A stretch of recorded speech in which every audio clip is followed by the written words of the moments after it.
दफनाइण में त थोरो तरस जाए और खान ले अजीज भली तू न रोए जाए उते लोड़ लट जाए पिरी पैंजल पेरन सां जॾहिं हिन दुनिया मां गुज़ारे वेंदासीं जॾहिं हिन दुनिया मां गुज़ारे वेंदासीं घणनि खे असां ॿियो घणनि खे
सबूत आहिनि जेकॾहिं केरु चैलेंज करणु चाहींदो आहे हुनखे चैलेंज कंदुसि हिननि माण्हुनि जे तवसुल सां हिननि माण्हुनि जे करे असांखे इहो चयो वेंदो त हिन मजमूए में यार असांखे न चयो आहे न हीअ आवाज़ हिन मजमूए जो अथव हीअ आवाज़ मुंहिंजो कोन्हे हिननि माण्हुनि जो मजमूओ अथव हीअ माण्हू था पुछनि छाकाणि इहो न थिए त अॼु खां 2 साल पोइ जेॾी महिल इलेक्शन अचनि ऐं पाण सभई हिननि जी आॾो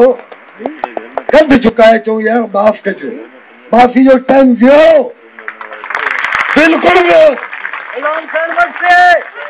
करण उज़र पाही इंदो आड़ो पाड़ो नय वक्त हूंदो गोरो जराड़ो करण उज़र पाही इंदो आड़ो पाड़ो नय महल हूंदो गोरो जराड़ो पत्थर जूं दिलियूं बेबो पत्थर जूं दिलियूं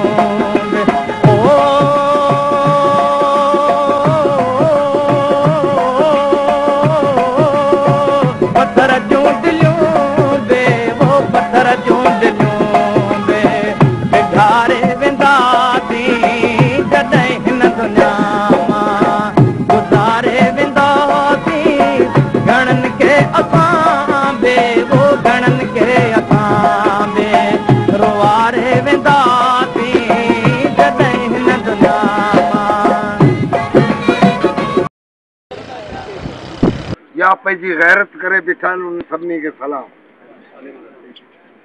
हिते सभिनी जो गॾु थियणु अच्छा असांजे सिंध जे सभिनी माण्हुनि इन में इहा सहकार कई आहे चाहे हुन में पंजाबी आहे चाहे पठान आहे असांजी इज़त आहे आउं आसिफ ज़रदारी खे वरी बि सलाम पेश कयां थो जे इहा शइ असांजी सकाफ़त खे उजागर करे थो हिन खां अॻु ॿियनि बि काफ़ी माण्हू असांजे सिंधी माण्हुनि खां वोट वरिता आहिनि